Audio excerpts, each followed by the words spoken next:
Another one daw. Buhat naman ako dito sa kanya yung Strava. So, ito na yun. Then, screenshot natin. Tapos punta tayo sa saan yung pinipitness natin.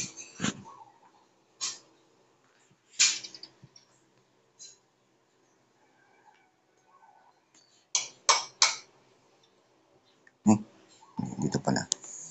Submit tayo ng run. Siyempre, upload image muna tayo.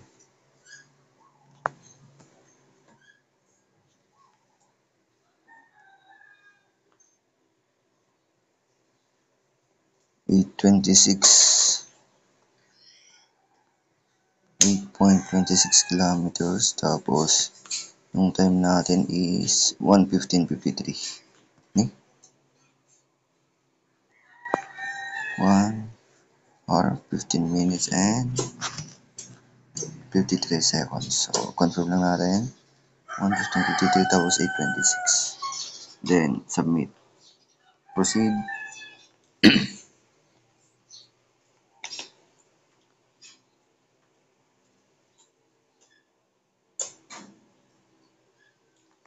Okay. So, kung mapapansin nyo dito, meron na tayong okay, for review na to. Tapos, meron na yung 4 stars. Followers ko. Sino itong followers ko?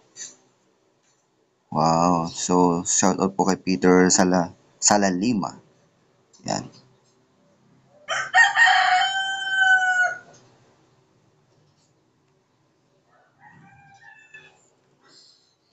Di ba ante ko na lang na ma-approval yung yung submission ko. So, meron muna akong gusto yung pakita sa inyo.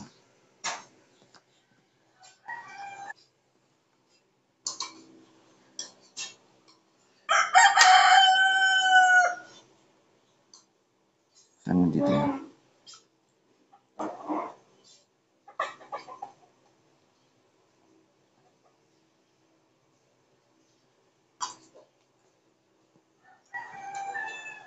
Yan, kung maaalala nyo to, so yan siya.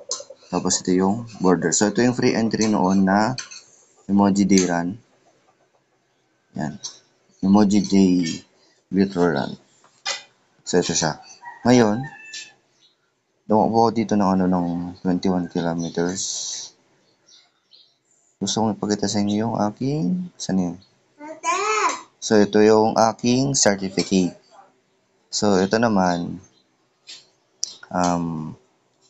dito. Screenshot muna natin.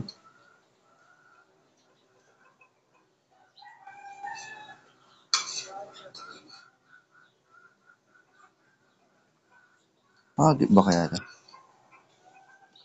So, di bale ito, basahin natin yung certificate yung nilalaman niya.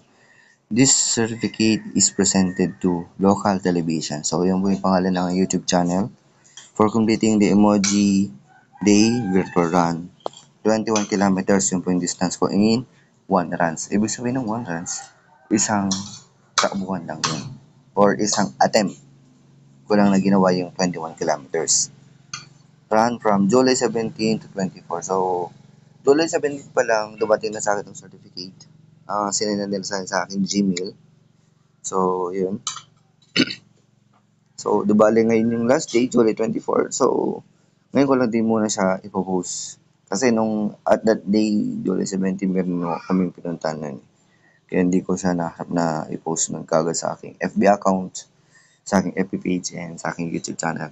Then, for now, ipopost ko siya sa akin ipopost ko siya sa ngayon through social media accounts ko.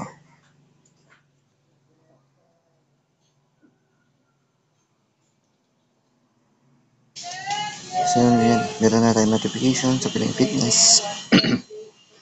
na nakikita nyo sa Pinoy Fitness. Sa notification bar. Yun na natin. So, yun, approve na siya. So, meron na tayong 15%. So, yun lang.